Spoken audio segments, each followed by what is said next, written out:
Live from New Delhi, you're watching DD India Live, India's voice to the world with me, Deepika, coming up in the next 30 minutes. External Affairs Minister Dr. S. Jaishankar delivers stern message on Pakistan in Brussels, reframed the India-Pakistan conflict as India versus Terroristan, emphasizing India's zero tolerance against terrorism.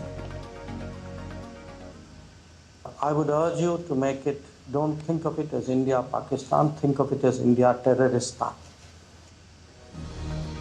Defence Minister Rajnath Singh slams UNSC for naming Pakistan in anti-terror panel, says it is like asking a cat to guard milk, also suggests Pakistan to seek India's help if it can't deal with terror on its soil.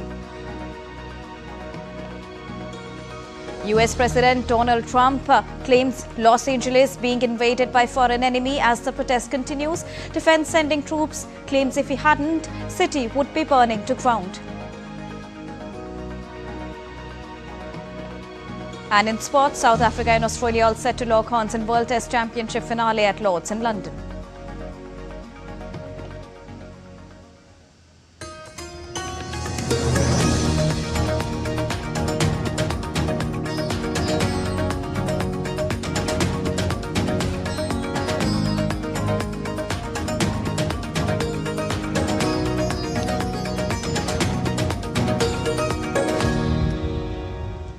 A very good morning to all the viewers joining us at this very morning broadcast. To begin with the latest, External Affairs Minister Dr. S. Jaishankar on Tuesday sharply criticized Pakistan during his official visit to Brussels, labelling it as Terroristan, while urging the international community to adopt a zero-tolerance approach towards terrorism and nuclear blackmail.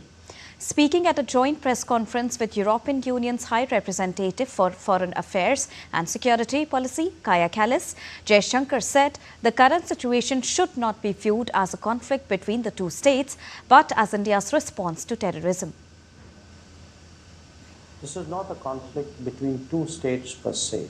This is actually a response to the threat and to the practice of terrorism. So, I would urge you to make it, don't think of it as India-Pakistan, think of it as India-Terroristan. Kaja Kallas also reiterated European Union's strong condemnation of Pahalgam terrorist attack. She stressed that India has the right to protect its citizens in accordance with the international law. I want to reiterate the EU's strong condemnation of the terrorist attack in Pahalgam, Jammu and Kashmir. Those responsible must be held accountable. India has the right to protect its citizens in accordance with the international law. The joint presser came as the two sides concluded the first India-European Union strategic dialogue. In all, the two sides held a productive discussion on deepening cooperation in defence, maritime security, counter-terrorism, cyber and AI, space and defence industry collaborations. They also shared perspectives on Indo-Pacific, situation in Europe and West Asia. In all, Dr. S. Jaishankar stressed that as political democracies, market economies and pluralistic societies, India and the European Union share many convergences in an increasingly multipolar world. Earlier, Dr. S. Jaishankar called on European Union Commission President Ursula von der Leyen. The minister welcomed her strong condemnation of terrorist attack in Pahalgam and solidarity in combating terrorism. The two leaders discussed efforts underway to deepen the India-European Union partnership. They also agreed on the potential benefits of stronger cooperation in trade, technology, connectivity and security for both the regions. Now, pointing to Operation Sindoor as a sign of change in the country's attitude towards national security, Defence Minister Rajnath Singh on Tuesday at an event in Dehradun urged international community to stop funding Pakistan. He said that a large part of his financial aid is spent on terrorism. Pakistan को जो पैसा या आर्थिक सहायता मिलती है, उसका एक बड़ा हिस्सा आतंकवाद के कारखाने में खर्च किया जाता है। और ये बात पूरी दुनिया के सामने आ रही है। पाकिस्तान को फंडिंग का मतलब है आतंकवाद के इंफ्रास्ट्रक्चर को फंडिंग। इसलिए मुझे लगता है कि अंतर्राष्ट्रीय समुदाय को, इंटरनेशनल कम्युनिटी को इस फंडिंग को, विदेशी फंडिंग को बंद करना होगा। पाकिस्तान आतंकवाद की नर्सरी है, इसे अब खाद पानी नहीं मिलनी चाहिए। Now, Defence Minister Rajnath Singh has come down heavily on the United Nations for what he described as a shocking and ironic decision to appoint Pakistan as the Vice Chair of UN Counter-Terrorism Committee. In a strongly worded statement, Singh said the move is akin to making the cat guard the milk, especially when the world knows Pakistan's long-standing track record of sheltering and glorifying terrorists. आज दुर्भाग्यवश हाल के वर्षों में United nation ने के कई निर्णयों पर सवालिया निशान लग रहे हैं। साथियों, सबसे हालिया उदाहरण है कि संयुक्त राष्ट्र सुरक्षा परिषद द्वारा पाकिस्तान को काउंटर टेररिज्म पैनल का वाइस चेयर यानी उपाध्यक्ष बनाया गया है। और हैरानी की बात यह है कि यह काउंटर टेररिज्म पैनल 9/11 हमले के बाद गठित किया गया था। और हम जब जानते हैं कि 9/11 का हमला किसने किया था, और यह भी किसी से छिपा नहीं है कि उस हमले के मास्टरमाइंड को पाकिस्तान ने शरण दी थी। यह तो एक तरह से बिल्ली से दूध की रखवाली करवाने वाली बात है मित्रों। और पाकिस्तान को काउंटर टेररिज्म पैनल का वाइस चेयर और यानी उपाध्यक्ष बनाया जा रहा है। इससे बड़े दुर्भाग्य की बात क्या हो सकती है। आज मैं इस फोरम से कहना चाहता हूं कि इंटरनेशनल कम्युनिटी को इसका कॉग्निजेंस लेना चाहिए। The Defence Minister went on to reiterate his previous advice to Pakistan, saying that Pakistan should seek India's help if it is unable to take action against terrorism on its own soil. Bharat चाहता है कि आतंकवाद पाकिस्तान सहित पूरी दुनिया से खत्म हो, क्योंकि यह पूरी दुनिया के लिए एक गंभीर चुनौती है। साथियों, मैंने तो पहले भी पाकिस्तान को सलाह दी थी और आज मैं फिर से कहना चाहता हूं कि अगर आपसे पाकिस्तान में आतंकवाद के खिलाफ प्रभावी कार्रवाई नहीं हो पा रही है तो भारत आपकी मदद करने को पूरी तरह से तैयार है। भारत की सेनाएं आतंकवाद के खिलाफ सरहद के इस पार और सरहद के उस पार भी कार्रवाई करने में पूरी तरह से सक्षम है। The EXIM 4 mission slated for launch on today, that is the 11th of June, for sending first Indian Gagan Yatri to ISS has been postponed.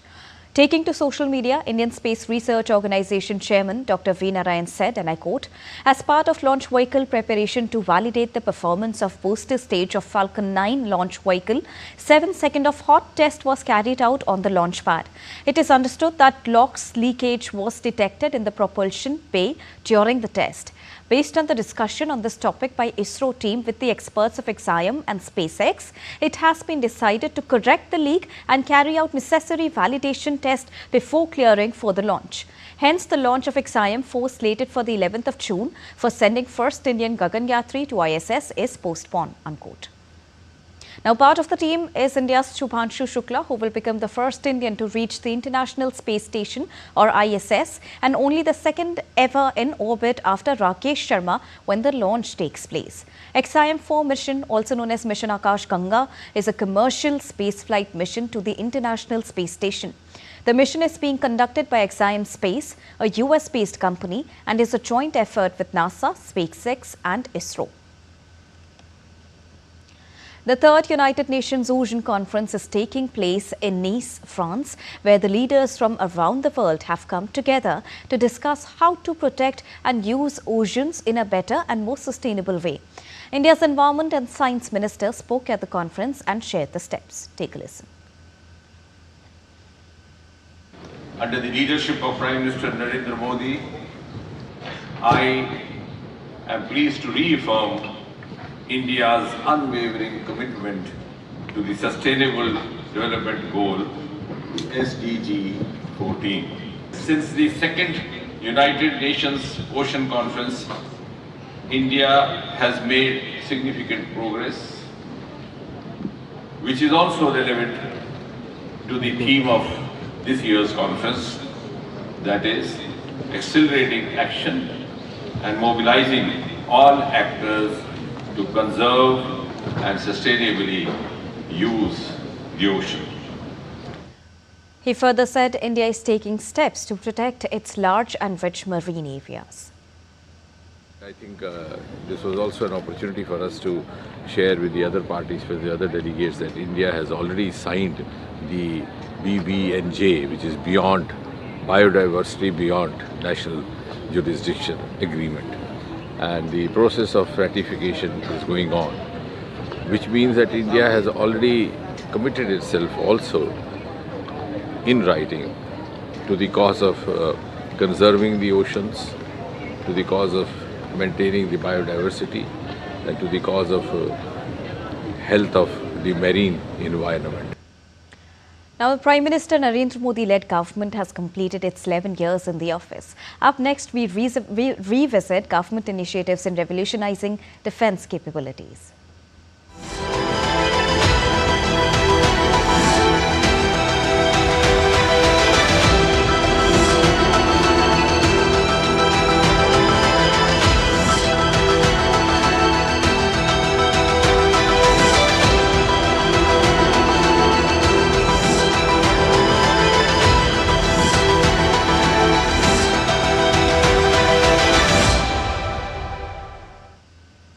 So in the last 11 years, India's defence sector has undergone a historic transformation under the leadership of Prime Minister Narendra Modi, which has led to stronger borders, modern armed forces, indigenous weapons, record defence experts and global trust. With a $4 trillion economy and a defence budget of $80 billion, India is destined for unprecedented progress. India's defence exports have surged by 334% since 2014, reaching 90 countries, while diplomacy has redefined the country's global role. This is a story of a new India, bold, self-reliant and respected across the world. The defence revolution under the leadership of Prime Minister Narendra Modi has transformed India into a self-reliant military power. The 2014 Make in India initiative reduced dependence on imports and boosted indigenous production. Foreign direct investment, or FDI, in defence increased up to 74%, bringing global expertise to India. Over 5,000 companies are now promoting defence innovation, with exports reaching 90 countries. Operation Sindoor, launched on the 7th of May, showcased India's military precision. In response to the 22nd of April terrorist attack in Pahalgam, which claimed the lives of 26 innocent civilians, India struck 9 terrorist camps in Pakistan and Pakistan-occupied Kashmir, or POK, decimating them completely. Rafale jets equipped with Scalp missiles, BrahMos cruise missiles, and indigenous drones destroyed multiple targets, while the Akash Tir air defense system successfully neutralized Pakistani attacks, including drones and missiles. Bureau Report, DD India. The 17th edition of a military exercise codenamed Nomadic Elephant 2025 between India and Mongolia is underway at the Special Forces Training Center in Mongolia's capital Ulaanbaatar. Focused on the conduct of non-conventional operations in semi-urban and mountainous terrain under a United Nations mandate, the exercise aims to enhance the operational capabilities of both the forces. This collaboration not only boosts the defence capabilities of India and Mongolia, but also reaffirms their shared commitment to promoting peace, security and stability in the region.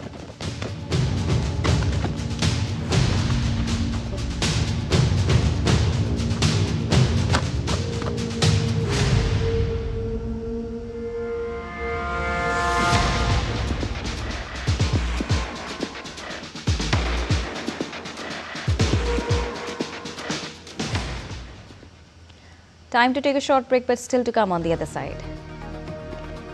US and China reach framework agreement on trade commitments. Jair Bolsonaro denies involvement in alleged coup plot. And in sports, England beat West Indies by 37 runs in 30-20I to complete 3-0 series sweep.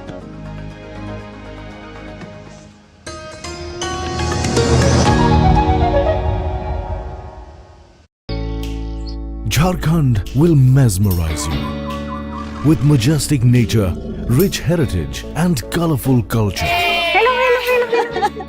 Johar. Johar. It fits perfectly. Thank you. Full workout हो गया. Ready?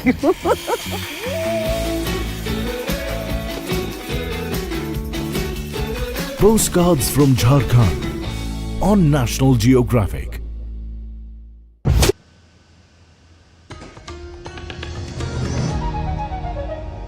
Welcome back after that short break. You're watching DD India Live. Well, tensions are escalating for a fifth day in Los Angeles after protests against immigration and customs enforcement gripped the city, with the demonstrators clashing with law enforcement. US President Donald Trump has deployed thousands of troops, including 700 active duty US Marines, to Los Angeles, despite California Governor Gavin Newsom saying the move is unnecessary and will inflame the situation. In a hardline speech at an army base on Tuesday, Donald Trump claimed Los Angeles was being invaded by a foreign enemy and vowed to liberate the city after days of protests sparked by immigration raids. And before going further, I want to... Under the Trump administration, this anarchy will not stand. We will not allow federal agents to be attacked, and we will not allow an American city to be invaded and conquered by a foreign enemy. And that's what they are. A lot of those people were let in here by the Biden administration. They just poured right in. In Los Angeles, the governor of California, the mayor of Los Angeles,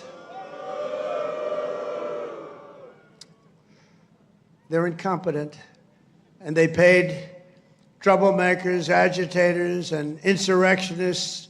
They're engaged in this willful attempt to nullify federal law and aid the occupation of the city by criminal invaders. That's what it is. They're invaders, no different. Los Angeles mayor announced a local emergency curfew in effect for downtown Los Angeles starting tonight, US time. Bass said violence, crime and vandalism would not be tolerated, vowing police would hunt down wrongdoers. The violence and the damage is unacceptable. It is not going to be tolerated, and individuals will be arrested and prosecuted to the full extent of the law. And no individual that is involved in vandalism should think because they went home that night that they're off scot-free. Moving on, trade negotiations between the US and China continue for a second day in London following US President Donald Trump. The US and China have reached a preliminary trade framework after 2 days of talks aiming to implement earlier agreements. Both the sides will now seek approval from President Trump and Xi.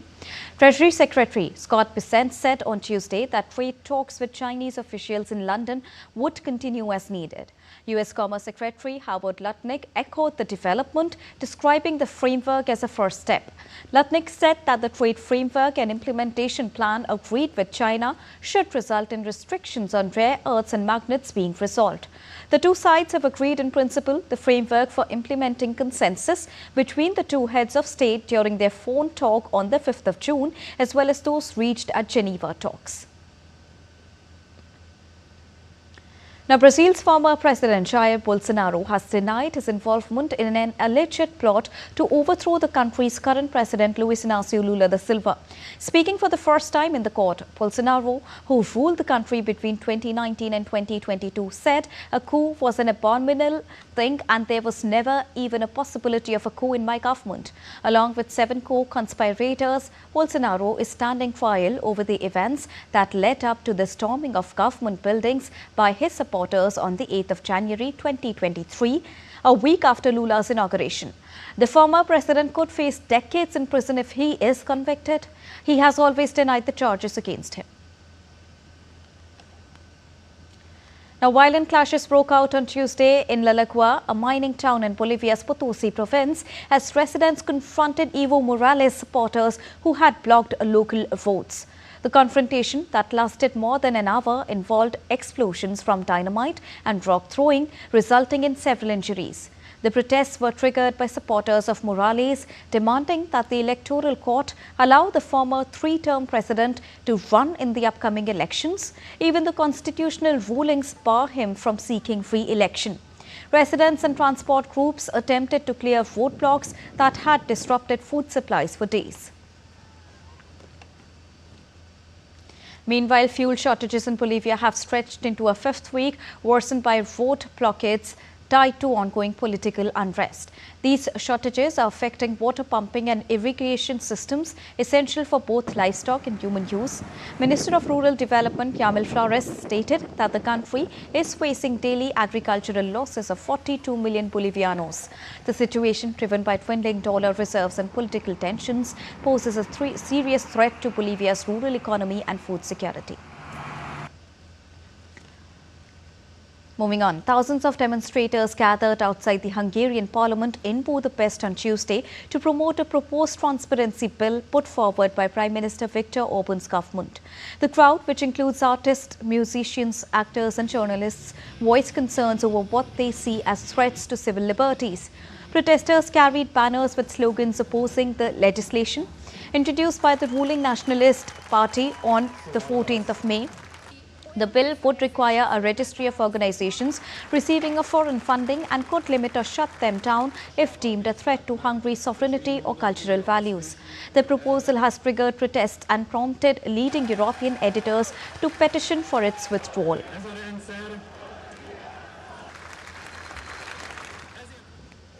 Now, Argentina Supreme Court confirmed the guilty verdict against Fernández de Kirchner on Tuesday, sentencing her to 6 years in prison for defrauding the state and prohibiting her from holding any public office. Kirchner said that the Supreme Court upholding of her guilty verdict is wrong, arguing that her prison sentence will not change the lives of Argentines. The Supreme Court's decision is a major setback for the left-wing Peronist politician, but could boost Argentina's opposition ahead of this year's midterm elections. Now, Kirchner was convicted in 2022 for awarding public roadwork contracts to an ally, but denies the charges, calling them political persecution. She recently announced her intention to run in September's legislative elections in Buenos Aires. Lawyers and families of Venezuelans detained in El Salvador sought legal updates on Tuesday, nearly 3 months after their deportation from the United States. Venezuelan lawyers Walter Marquez and Reina Cardenas submitted a request to the administration of Salvadoran prisons to visit the detainees and gather information about their health and legal situation. The lawyers traveled to El Salvador, representing at least 6 individuals from the group of over 200 deported migrants who were arrested. The Trump administration appealed a judge's ruling requiring that hundreds of Venezuelans deported to El Salvador be allowed to challenge their detentions through habeas corpus petitions. In the Austrian city of Graz, 10 people, including suspect, were killed in a shooting at a secondary school on Tuesday. A former student killed 10 people when he opened fire at a high school in southeastern Austria before taking his own life. The police said suspect acted alone and took his own life in the school toilet. The police said they had found a goodbye letter addressed to his parents during a search of his residence, but that it also included no clues about his motive.